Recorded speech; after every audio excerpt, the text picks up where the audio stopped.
Ano ba nakikita doon?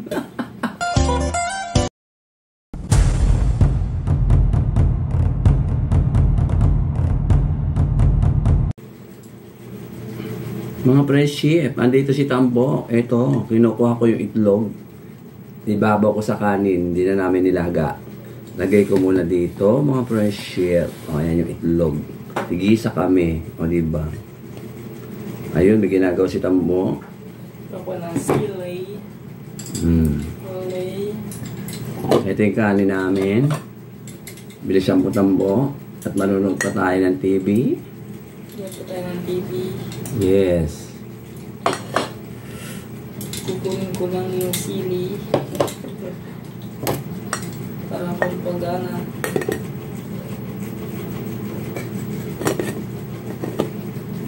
Sa ating pagkain. Sa usawan. Hello mga pre-chef! Mag-alas 8 na, dumating si Tambo dahil pupunta kami doon sa ka-BSW ko.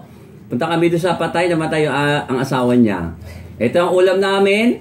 Yan. Paksiw. Galonggong. Ay, ano? Bangos? Ano ba? O, alam mo na kung Ay, English niya. niya. May tatanong nga pala ako sa iyo. Ba't kaganda na ngayon ang buhok mo? Kumapal. Don't touch my hair. Ay, in English mo pa ako. Hindi ko mo alam yun. Siyempre, hindi mo ba sabihin ng don't touch my hair? Ano yun? Mag-research ka. Ito na, dito buhok to mga friendship, parang bunit. Sinubukan ko lang kasi sawa na ako sa short pet. Doon ka tubingin ko, saan ka nakatingin. Straight body ka nga. Yan. Diba sabi ko sa itago mo yan? Ito. Baka mamaya itamatay ng kidlat pekalo. Yeah. At ito yung ulam nga namin, bangos. Ayan, ito, pinaksiw ko. At saka ito, sa usawa niya sa sa itlog. Ito, kung may itlog ng manok. Balatan mo na itlog natin. Balatan mo na Hindi ikaw magbalat ang itlog mo. Ito, tigisa kami ni Tambo. Ito yung tinatawag na itlog ng itik. Binigay ng aming kapitbahay, ng aking kapit. Dati 3 yung itlog na nag-vlog kami, ngayon 4, ito pa yung 2. O, diba? Para hindi bitin. Para tig-dalawa yung itlog namin ngayon.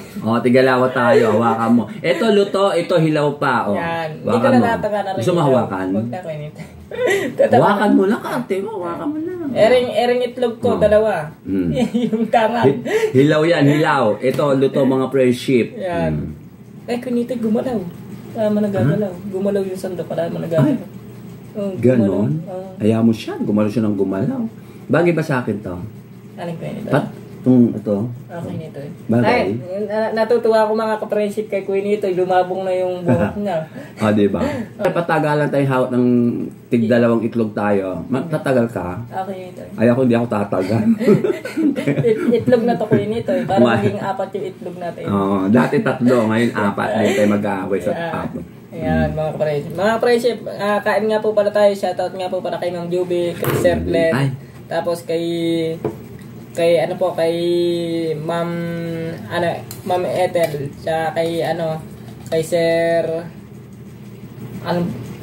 Ruben. Magandang gabi nga po pala sa inyo. Kararating ko lang din po kanina. Kain po tayo. Yung itlog mo ko nito, hindi pa binatatan. Abe, kanya-kanya tayo bayat ng itlog. Hindi yan ang itlog mo. Ito. Ito. Yan yung itlog ko. Ay, mas malaki itlog mo kaysa sa itlog. Ay, ano rin yan? Hindi daw. Ay, mas malaki nga sa'yo. Mas malaki. Talagang malaki itlog ko nito. Malaki talaga yan. Sa akin maliit. Mga kapresyo, yung mga tangan ko lang po itlog. Ay, yung mga tangan, dahil marami yun. Yung tangan ko lang po pala itlog. Kaya mga kapresyo, babalatan ko na po yung itlog kong tangan. Yan. Nagbabalan mo. Ganito ko yun ito kasi pagbabalat ng tamang pagbabalat ng itlog. Kinakatok-katok muna. Yan. Yan. Tapos, pag nabalatan ko itlog ko, ikaw naman magbabalat ng itlog mo. Oo naman. Hindi, mamaya ako nababalatan to. Para? Mamaya. Mamaya na. Yan. Tara po, kain po tayo mga kapresi. Galing mo pala magbalat ng itlog, ano? Sanay na sanay ka. Lalo na ko inito yung pagsariwa. Paano mababalat ng sariwa? Mahirap balat ng sariwa, no ba? Doon yung talent ko pag sariwa. Ganon? Mababasag lang yun. Hindi Doon ako praktisado. Gusto yun. Lalo pagka inaano mo yung tawag din eh. Yung itotorta mo. Siyempre babatihin mo muna. Siyempre. Hindi babalatan yun. Ah, Hindi babalatan. Kung itututok mo yun, hindi babalatan, kundi babasagin mo, di ba?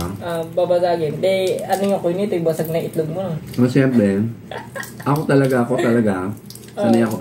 Minsan, di pa ako sanay kunyari, magpiprito ako ng itlog. Di pa ako sanay magbasag ng itlog. Ay, hindi ka pa sanay magbasag? Minsan, nasasama yung balat. Agad, ganun yung pagbabalat mo. Hindi ako sanay. Ate, yun, galing mo magbalat ng itlog, ano? Sanay ka magbalat ng itlog. Ikaw naman kuy nito eh, magbalat ka naman ng itlog mo. Ay, mamaya na, ano ba? Magkano lang ako O, kakahan ako, Tsara. Tara kuy nito eh. Na isa. Malit lang. Sugat na nga. Kuy nito eh, pwede na. Oo, pwede na yan. Sarap. Diba, madali ako mga princess, manunod ako. O, diba, ang ganda ng ano ko. Ng batang Quiapo. Ang ganda ng tawag dito, ang ganda ng hairdo ko. Yeah. Tikman ko lang itong ginawa mo sa... Ito yung sasawa nyo, puro ano, sili. Mahilig ka sili si Tambo. Masarap po kasi yung may sili, yung pampagana ba? Sa pagkain po. Hindi ko binili itong ano. Sige. Hindi ko binili itong bangus, binigay ng kapatid ko, niluto ko kanina. Yan, gaano kabait po yung kapatid ni Kuya nito? Siyempre, mabait din kasi ako sa kanila. No? Hindi nyo ba alam, mga friendship? Yan. Pag may hiningi, hindi ko naman, hiningi ito, binigay. Alam yung mga friendship kasi, magmula doon sa anak ng kapatid kong bunso, mula panganay niyang anak, sa tatlo niyang anak, sa unang asawa, ako pumupunta lagi sa sa meeting sa school nila. Sa meeting ko yun. Meeting. Huro ka dito. Tapos, nung nagkaanak na yung mga pamangking ko, huro ka dito. Yan. Ako naman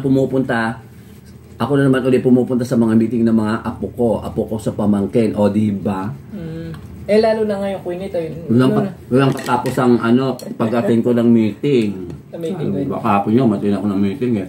Tapos, nagkaroon yung anak ng kapatid ko sa pangalawang asawa, babae at lalaki,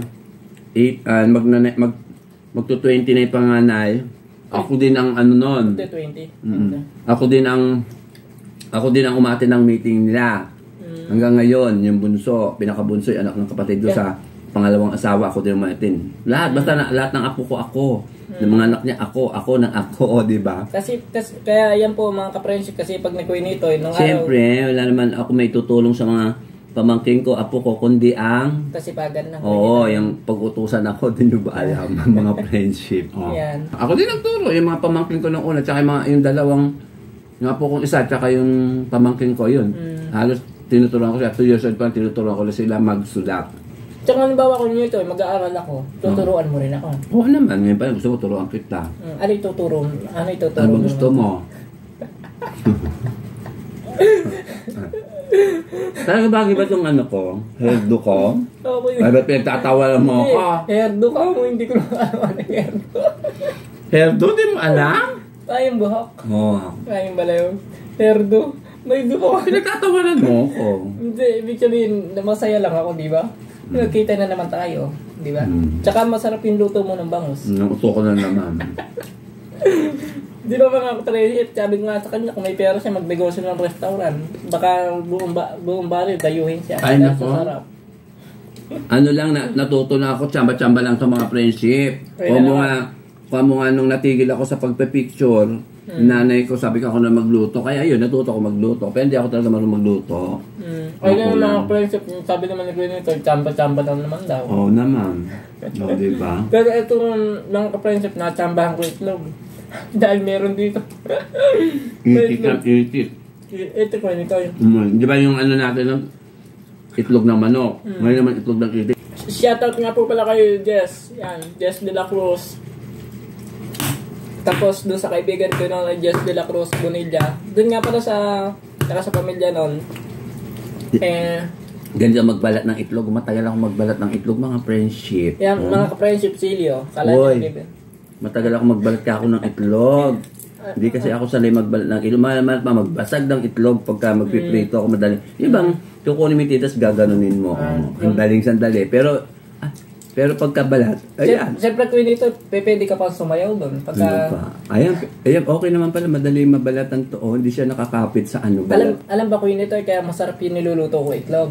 Pagka, nagbabalat akong itlog. Tapos nakalagay na sa habang binabati kong gano'n, sumasayaw.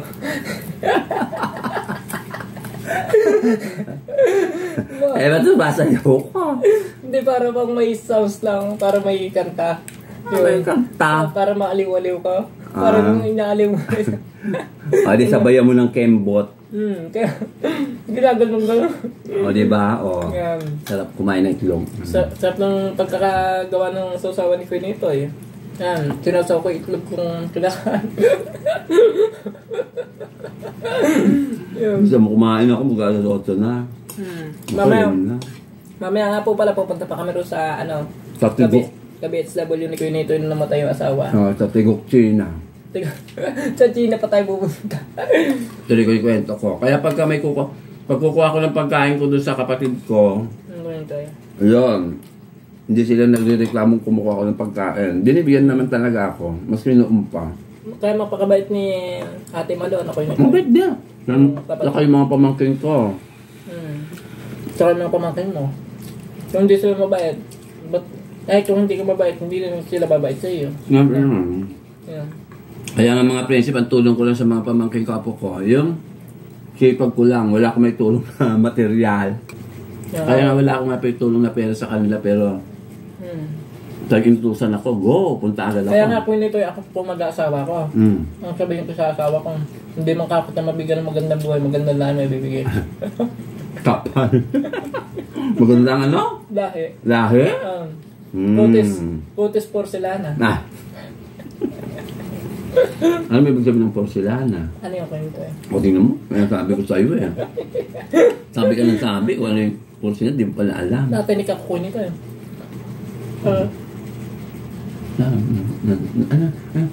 Nakutin ko. Nako, sige lang nga mga prinsip. Tingin.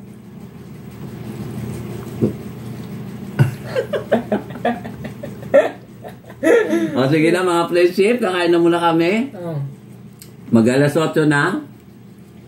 Punta pa kami doon sa Tigok, China. Ano ba nakikita ka doon? Alam na, tinig na. Kasi, excuse me po mga kapresi. Hindi ko na mapigil. Sobrang sakit ng ginagit tungundok yung tinik. Sa itlog, hindi ko na tinik. Wala mang tinik yung itlog. Ano ba? O sige lang, babay lang. Ay, teka mo lang. Ano, wait tayo. Hindi, shout out pala kay Ma'am Juby at kay Sir Glenn. Saka sa mga anak niya. Siyempre, sa mother niya, sa dalawang kapatid niya, tsaka China, tsaka sa apo niya. At kay Ma'am Eda, tsaka Sir Ruben, tsaka sa mga anak niya. O, diba? At tsaka, yung mga vlogger sa ibang bansa na Pinoy at mga foreigner. Hi, sa inyo lahat. Sa foreigner, how are you? Foreigner. At sa mga vlogger dito sa Pinas na nagtsatsagang nanonood sa amin dalawa ni Tambo. Yun nga po pala, thank you. Ayan, maraming salamat sa inyo. Ito, napadalaw si Tambo. Yung mga friends. Buti na lang kamo may ulam ako kung wala. Nga. Nga na China. Sige na, bye-bye na. Thank you for watching mga friendship. Sige ba mga friendship? Bye-bye po. Ayan.